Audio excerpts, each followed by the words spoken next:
हाँ हाँ जी, फोन आया सी और हाँ कि अंगूठी मंगवा ले, मैं मंगवा ली है।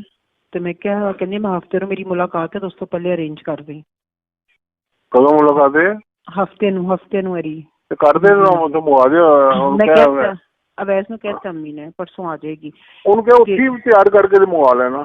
नहीं वो कहती है मैनू तुसीं हीरा मंगवा दो ते अंगूठी मैं तो खरीदांगी, जो पैसे बननगे तुसीं मैनू दे देना। मैं कहा ठीक है। ठीक है। अच्छा दूसरी गल है वे कि उन्हें मैंने कहा कि खान साहब का फोन आया वे सुबह ताले टड़े खुल जाएंगे साइड से। मैं जी रिपोर्ट जमा कराई है, खान साहब ने कहा मेरी गारंटी है मैं खत्म करावांगा और लाल अकबर का लेटर भी तुम कल मिल जाएगा उन्हें मैंने कहा। और जो टाइम है टाडा बीबी रात को मैंने दसेगी, ठीक है, क्योंकि मेरी तो पूरी चढ़ाई की है। मैं क्या एक काम नहीं हुआ फरा, देखो है एक काम नहीं हुआ।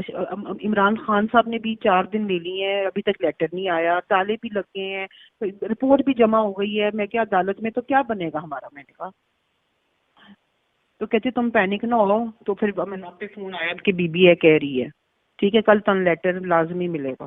ये हफ्ते तो पहले मंगवा दी ना। ये तुम किसको अंगूठी दे रही थी? तूने अव्वल को तुमने दी क्या है? मैंने कहती है तू कह रहा थी कि तू पूछा नहीं थी पहले कितने कैरेट हो गए? मैं क्या मैं तेरे को पूछा, मैं कहा 3 तुम कितना पहनते हो? मैंने कहा 3 के, तुमने कहा 3 ठीक है। कहती है नहीं 500 कम अज कम मंगवा के दो उसको। मैं क्या अच्छा।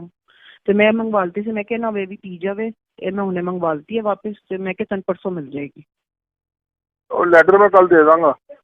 हाँ ठीक है ठीक है। उन्होंने कोई अबू कहते कल लेटर मैं तुम भेज दांगा। हाँ मैं आज बड़ी चढ़ाई की आके। मैं क्या मैं नहीं डिस्टर्ब हुई है, मैं सुबह ना रोई हाँ। मैं क्या अगर अब्बू दी अगर मेरी ये फीलिंग है तो अब्बू दी कितनी फीलिंग है? मैं क्या जगह जगह अब्बू बंदियां नू ट्रेस कर रहा है, फेस कर रहा है। मैं क्या और हर कोई लॉलीपॉप दे रहा है। मैं क्या